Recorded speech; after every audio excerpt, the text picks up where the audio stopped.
And if you don't really feel comfortable with going along with this sort of thing, it feels kind of, I know Vivian would call it hokey. Gen Z would call it camp Oh or no, I chuggy. don't It's very even. chuggy. Who says chuggy?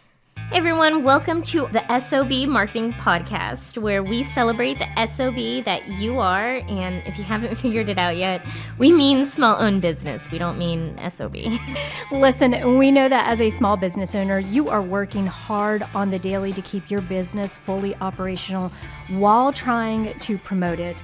And while some days it may feel like the business is owning you, if we're being honest with each other, I bet you would admit that you wouldn't give up the insanity for anything. Our commitment here at the S.O.B Marketing Podcast is to give you the real talk, what works when it comes to advertising, marketing, promoting your business, and then what doesn't really work. And Chelsea and I promise to always keep the conversation real. Hey everybody, welcome back to the S.O.B Marketing Podcast. S.O.B as in small-owned business, not S.O.B as in S.O.B. Hey Vivian, what are we talking about today?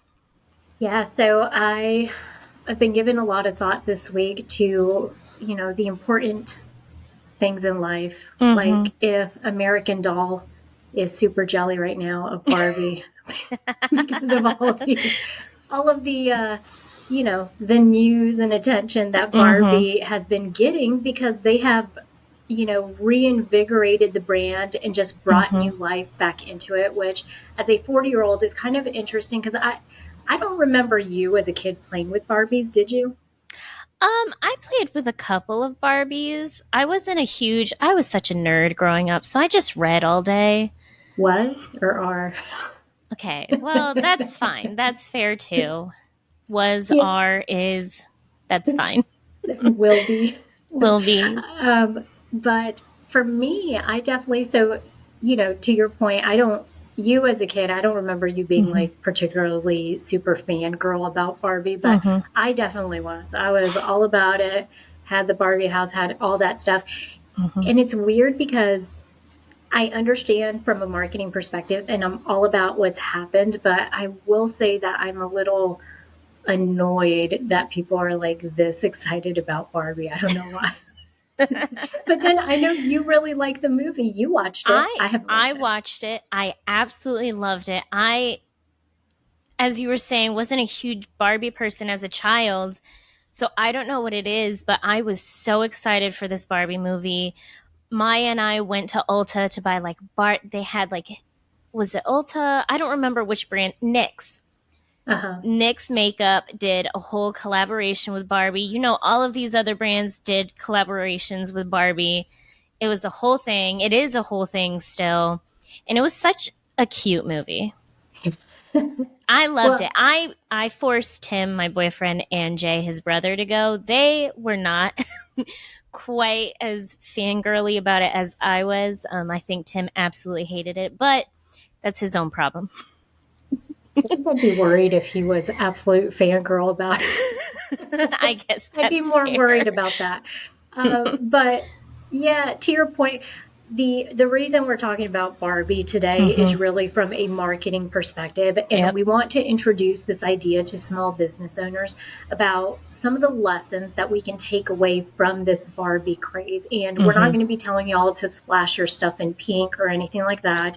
These are going to be actionable items that you can do in your business that we think are really effective from a marketing strategy approach, because as much as maybe I'm a little perturbed or annoyed by it, and Barbie did do it right. I mean, they definitely, I think what I've found to be the most wild thing about it, and we've talked about this before with small businesses, sometimes you think that an old idea, you can't present it in a new way. And you can. You absolutely can. Look at how long Barbie's been around, but yet they've made it feel a little more modern, and they've gotten a whole new generation of people that maybe weren't as crazy about Barbie as we were as kids into it and talking about it again. I think we have to start by saying being strategic with your launches is going to help you build anticipation. So, Okay. and movies are great about doing this. They'll release a teaser and then a trailer, then another teaser, then a different form of a trailer. But think about it, you can do the same thing with new product lines or with new services. Slowly trickling out information about new things that are coming to your small business is a great way to get your consumers excited about what's going on with your small business. I have a great real world example. Black Circle Records, I think we've talked about them before.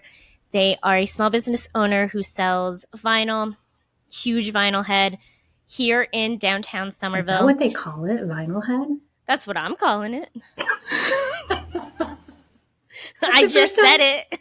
That's the first time I've ever heard that. So I'm going to put that on a t-shirt. That's what Vinyl I'm head. starting now. If it's not a thing, it's now a thing. I've It's brought a it thing. into style. Do you want me to go claim it on Wikipedia or UrbanDictionary.com? Yes, please. But he just got his first brick and mortar store. And to tease out the fact that he's going to be opening in downtown Somerville, he did private parties for interested consumers. We ended up going. But this is a great example of a way that you can tease and get people excited about what's going on with your small business. Yeah, so interesting that you brought that up, because I think what happens sometimes, and I suffer from this, if something is not completely ready for launch, I'm always like, it's like tapping on the gas. You're like, when can I finally just, put my foot to the pedal and just get going? But he was very smart in doing it this way for a couple reasons. One of them being his store wasn't ready. He was still working on getting stuff because he's sharing the space with his wife. And so they were still having to move inventory in and get everything set up. And so, like you said, the way he continued to make sales instead of having downtime and not be making any sales of his vinyl records at that time is he did weekend onlys, or he opened on particular days for a certain amount of hours, and then he invited, it was by special invite only, or you could reach out to him and say like, hey, I would like to come out and look at your records. And it was smart in the sense that, for one, it kept that sales pipeline going, even though he wasn't fully ready to launch and open the doors to the brick and mortar store. They were still working at it, week after week. But then the other, number two, it helped also with, there's something psychologically that happens when somebody extends a personal invitation to you and you feel like you're getting a little bit of a VIP treatment. So for us to be able, when we walked in, it was, not by appointment, but you had to let him know ahead of time. And it was very nice to not be in a confined space that was super busy, but you did feel like you were getting to look through the records, without having a whole bunch of other people there. So psychologically, it does help, because I think it gives your customers that extra needed, like, oh wow, like I'm special. I get to go and and shop for this stuff. Yeah, absolutely. Another great example of this is we have a client that we happen to do emails for locally, and she had told me that she was going to have news to announce around the beginning of August. It was going to be July, but now it's more so into August. And so what we had done is, she told me what the news was. It was going to be pretty big, and we worked backwards. And so we had actually queued up. I did 2 separate emails, one of them kind of introducing the idea or thanking patrons and stuff. And then the second email, which I'm not going to share what it is because we still haven't released it yet. It's going to be next week. The second email is actually going to have the exciting news part of it. But at the bottom of that first email, after we drafted it, kind of gave a little bit of background. At the very bottom, it said, our season of change is just beginning. Like, we have exciting news we're going to share with you next week. Be sure that you tune in. So it was a teaser to tell people, like, something exciting is coming down the pipeline, and you're going to want to know what it is because you guys have been purchasing product from me for a while, right? So there is, if you're strategic about being able to tee up that communication, similar to like what we were talking about with Barbie when they're releasing, these trailers, it does kind of it whets the palate for people. So it gets them thinking like, oh, I want to know what's coming down the pipeline. And the only thing I'm going to tack onto that is just kind of a disclaimer. In order to be able to tee up and to tease this stuff out, there is a little preparation that goes into it. So you can't decide one day that you're going to launch a new service or a new product and then expect to be able to, and I've seen this happen in real life, I'm seeing this right now, where basically someone will say, okay, I want to launch these new services, but they don't have the mechanics of it all laid out exactly. And so then you really don't know how to craft that marketing message because you're still kind of working through that. And so there does have to be some preparation in advance to be able to just communicate that to customers. And a few other ways that you can build anticipation. You can do it through social media posts, videos, photos, that sort of thing. Releasing press releases. We talked about press releases last week. If you haven't listened to that episode, go ahead and listen to it. Parties, etc., that sort of thing. It just, as Vivian was saying, it is going to take a little bit more planning on your end to make sure that the messaging makes sense. But that's where, too, leveraging employees or staff members, team members, unless you're a solopreneur, which I get it because I was until Chelsea came on board, it's hard to sometimes, when you have to do it alone, you get through and you do it alone. When you have people that are working for you or they're part of the team or even an extension of your team. So if you're utilizing partners with marketing, that are handling your marketing or anything else like that, leverage them, right? So don't take this stuff on your own. Like, you can always assign tasks and roles to people. So that way everyone has a piece of that and you're able to get the services out to market quicker or whatnot, or the messaging out there to start to build that anticipation. Okay, so next thing that I think small business owners can take away from the Barbie marketing campaign is teaming up with other local businesses. So Vivian, I don't know if you saw this, but Airbnb teamed up with Barbie so you could rent a Malibu Barbie dream house to stay in. That's hilarious. And I have never wanted to stay in something so badly before. Well, I'm about to make your day because, you and I are actually heading to St. Augustine here soon for a family trip with mom and dad. And I think I read somewhere that they have the Barbie motel or something, like the one that's all decked out in pink or hotel. I don't know what, but it's nearby. So maybe we'll make a trip out there and make your Barbie dreams come true. I don't know. I'm going to take a can of black spray paint. Oh, thank you. Very on brand for me. Related but not related, I painted my nails to match the Barbie theme. So they're black, but like with one finger is pink on both hands. Just enough, right? Just enough, yeah. But my point is, small business owners teaming up with other local small businesses. We've said it before on the podcast. It is a great way to work with your community. It's a great way to build your audience, and it's a great way to connect with other small business owners. Yeah, there's been a bunch of, I read, because over the weekend I was looking at just like news, coming from the marketing world. And there was a lot of focus on how Barbie had leveraged social media influencers. Yep.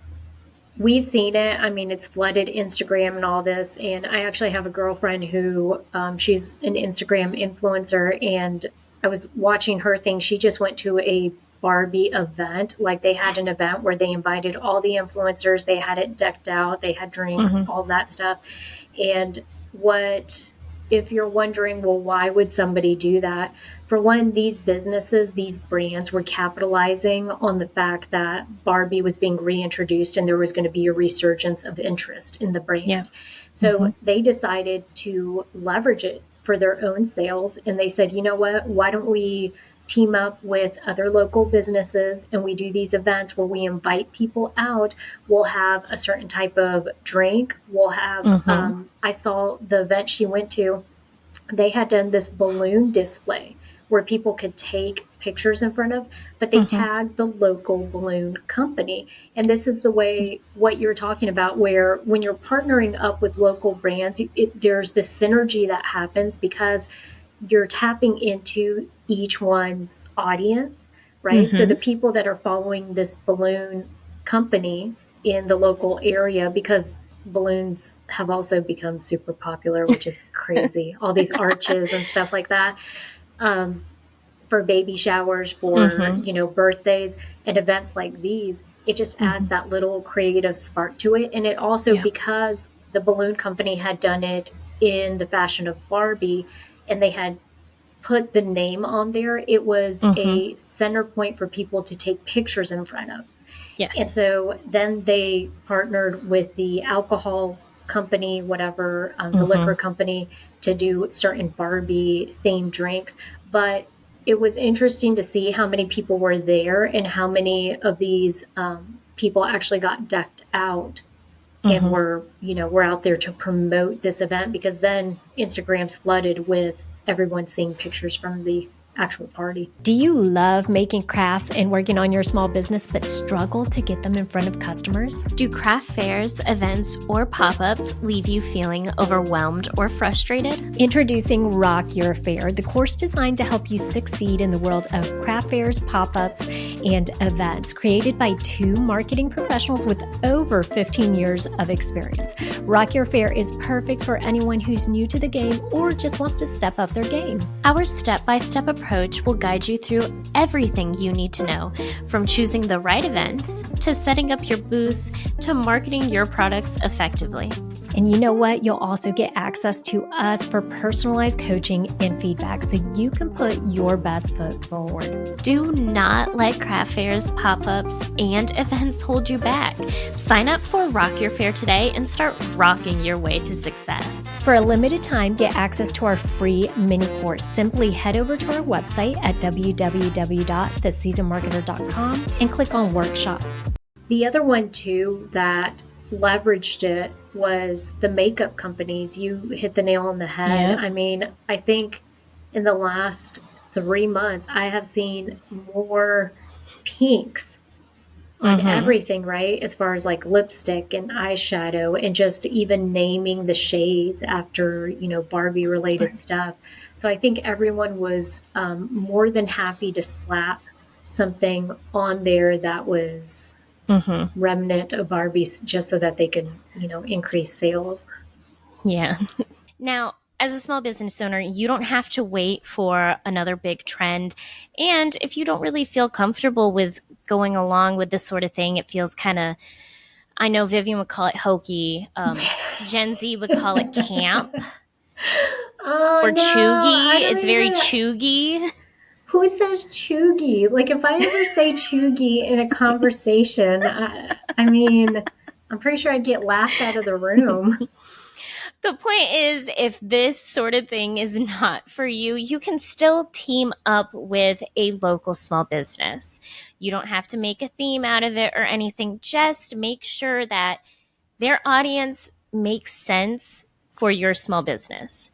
Don't just pick a random small business where you might not have that overlap in people who are interested. Yeah, absolutely. I mean, don't make it chuggy, y'all. That's at the end of the day, that's what we're saying. Don't make it chuggy. Unless you're into chuggy. Yeah. You can be chuggy. It's fine. Make a shirt out of that one. Okay. You can be chuggy. So I know you also wanted to touch on imagery, right? So how is it that the imagery has kind of helped with this promotion of the movie and the dolls? Well, and I think it's overall just great, consistent branding with the imagery, all the same shades of pink, the same kind of font. Whenever you saw and or see anything related to Barbie, you automatically know that it's related to Barbie.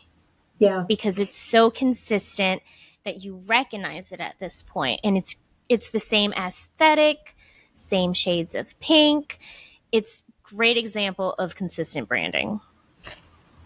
Branding, I know one of our first episodes on this podcast, we were talking about branding and how it's interesting because everything that you said is 100% true, right? So branding equates to similar use of font and colors and imagery, the same style of images over and over again, so that people start to identify and correlate that with the name of your business.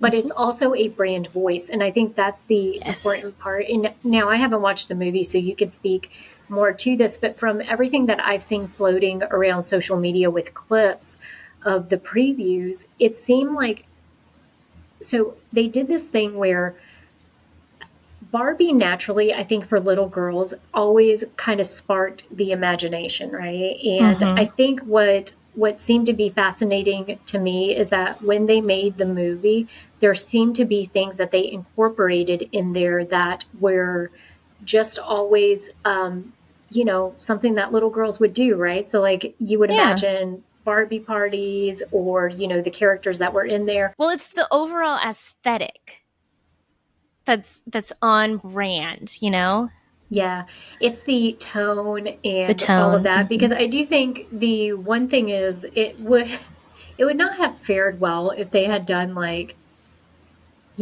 Barbie in a not upbeat like type of way, if it would have been like, if it would have been the stuff you're into, which is dark and mysterious, then it would not have worked out well.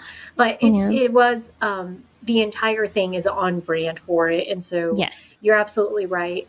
Having consistency with any part of that does help over time. And I think more importantly than anything, especially when they're bringing stuff to life that has been over the years built up in people's imaginations, it's kind of like a book, right? When they release a movie based off a book, a lot of times you'll hear people be like, oh, it kind of ruined it for me, or it wasn't, because there's already this image of what you have, this particular brand doing. That's a big one. And okay, so my last point, I don't know if you have any more, but we kind of already touched on this, but user generated content. And that's a huge thing right now, just in social media marketing. But what this means is getting users, getting your audience to interact and to create their own content that you can share. So do you remember those Barbie posters? Yeah, where it's like, she's Barbie, he's just Ken. Yes. But people could put in their own images and like change the words. So it was the same vibe. It was the same font and image and everything, but the person was different and the words were different. Yeah. Do you know what I'm talking about? Great example of user generated content.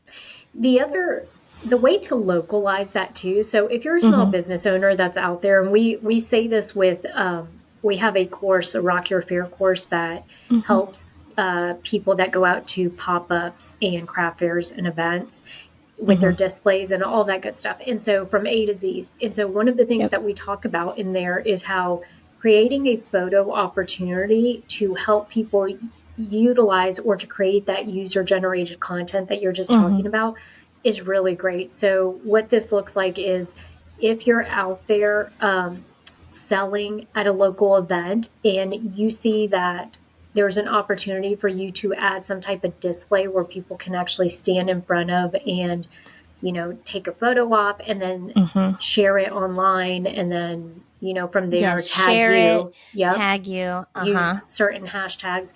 That's one way to kind of do something similar where you're leveraging the people to help get their name out there. You'll see a lot of this at like festivals, right? So sometimes they'll have these little frames where you and your friends can get in the frame, and it has like the name of the festival at the bottom and then like a hashtag or something like that. Well, and a great example of this is you don't necessarily need to create like cardboard cutout or anything like that. In the salon, in Bray's salon, she has a wall of like really beautiful greenery. And so we can ask people, oh, hey, take a picture by that, send it to us. We'll post it if you're okay with that. Or just say, hey, tag us in your picture. Because a lot of people will come in and see it and go, oh my gosh, and take a selfie. Yeah. So if we see that happen, we can go, oh, hey, tag us in that selfie. We love it. We love that kind of stuff. Yeah, well, and you see more and more stores doing this because I Mm-hmm. think the spa that you were working at in Columbia when you were in college, I think they did the same thing, but didn't they have a chair or something that you could sit in? Mm-hmm. It was a big, pink, gaudy chair. Mm-hmm. Right. And so that was their photo op, but the idea being the reason that they've invested in having space within the salon to do that is because they want to encourage people to go in there and to tag them, to take the photo, to post it online, and to tag the spa, thinking Yes. that, hey, it might intrigue someone else to come in and to schedule an appointment. Now, I'd be Mm-hmm. curious to see what the metrics are on something like that. But Mm-hmm. either way, the specific thing that you were introducing, that the takeaway from Barbie in Mm-hmm. particular was just the user generated content, which is, Content. Mm-hmm. yeah, leveraging your customers or leveraging interested customers to, do that for you. Yes. Yeah, Absolutely. absolutely. The last thing, I guess, let me end where we started, because I do think, Mm-hmm. as I had mentioned, we've discussed before how sometimes people are hesitant to share their ideas or to introduce services or products because they think someone's already done it. Mm-hmm. But the thing is, there are 20 million different ways that you can present an idea or present a product and service. And it does maybe involve creativity on your end as far as how you're going to present it differently than it has been done. But I do Mm-hmm. think that this whole Barbie thing did that. I mean, who would have Yeah. thought, this weekend, as I'm sitting there scrolling through my, social media, I'm like, who would have thought that 40-year-old women are out there crazed about Barbie right now and literally dressing in all pink and Yep. saying stuff like, what is it, like Barbie party, I don't know. It's wild to me. I'm like, I can't believe this is what we're doing, but Yeah. they've gotten people excited about it, and no shame in their game. They're going out there and getting all Yeah. dolled up, Mm-hmm. pun intended.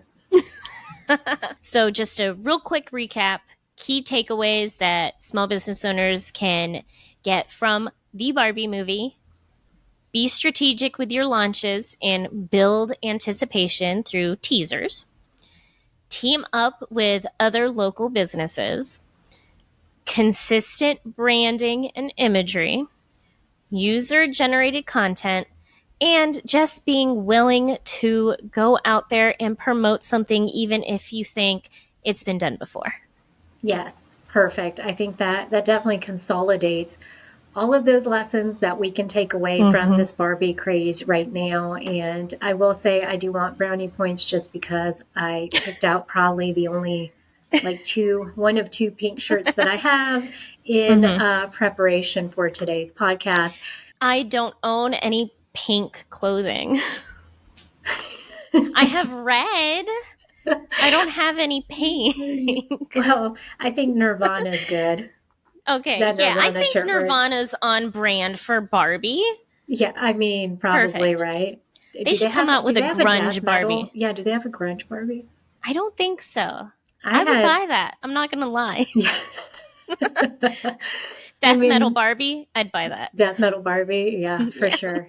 Bring me the horizon Barbie. Yes, Yes. absolutely. Um, all right. Well, I guess that's it, Chelsea. I think Okay. we definitely got all those takeaways in there. And we just want to remind you guys, if you haven't already, to go ahead and subscribe to our podcast, the S.O.B Marketing Podcast, as well as don't forget to check out our website at theseasonedmarketer.com or our YouTube channel, which is under The Seasoned Marketer, where we upload our weekly marketing videos. We have over 200 of those available on there now. But other than that, Chelsea, what do you want to tell Yeah. them? Go out there, be the best SOB you can be. That's right.